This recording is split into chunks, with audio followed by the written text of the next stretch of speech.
Top 5 myths of tinnitus. This is Dr. Bharti, consultant neurophysician, Akkaipalam, Vizag. Myth number 1. Tinnitus is a disease? No. Tinnitus is a disease కాదండి, ఇది ఒక symptom. Normal activity from year and brain వల్ల వస్తుంది అనమాట. ఇది ఎక్కువగా ఏంటంటే చాలా మంది వాళ్ళలో మనకి ఒక abnormal hearing sound, ringing sound, boozing sound లాగా ఒక సౌండ్ అనేది ఇయర్లో అనేది వినిపిస్తుంది. Myth number 2. టిండస్ అనేది ఎప్పుడు ఇయర్ ప్రాబ్లం వల్లే వస్తుందా? లేదు.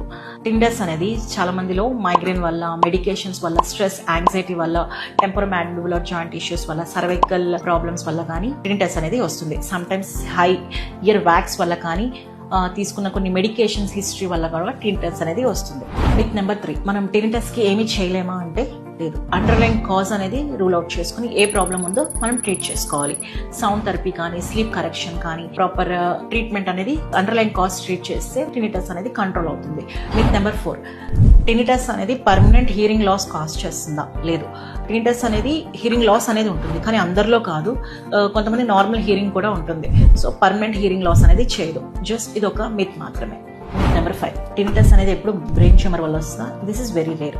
ఇది ఒక benign non life threatening condition. Red flag science అంటే ఎప్పుడైనా టినిటస్ అనేది సడన్ హియరింగ్ లాస్తో కానీ, వర్టిగో కానీ, హెడేక్తో కానీ వచ్చినప్పుడు, ఆర్ పల్స్ స్టైల్ కానీ, అప్పుడే మాత్రమే మనం స్కాన్స్ తీసుకొని మనం రూల్ అవుట్ చేసుకుంటాం. అండర్లైన్ ఏమైనా బ్రెయిన్ ట్యూమర్స్ ఉన్నాయా లేదా మాత్రమే. కొన్నిసార్లు ఏంటంటే మనం మెడికల్గా థెరపీ అనేది చేస్తూ ఉంటాం అండ్ హియరింగ్ థెరపీ అనేది కూడా చేస్తూ ఉంటాం. Thank you.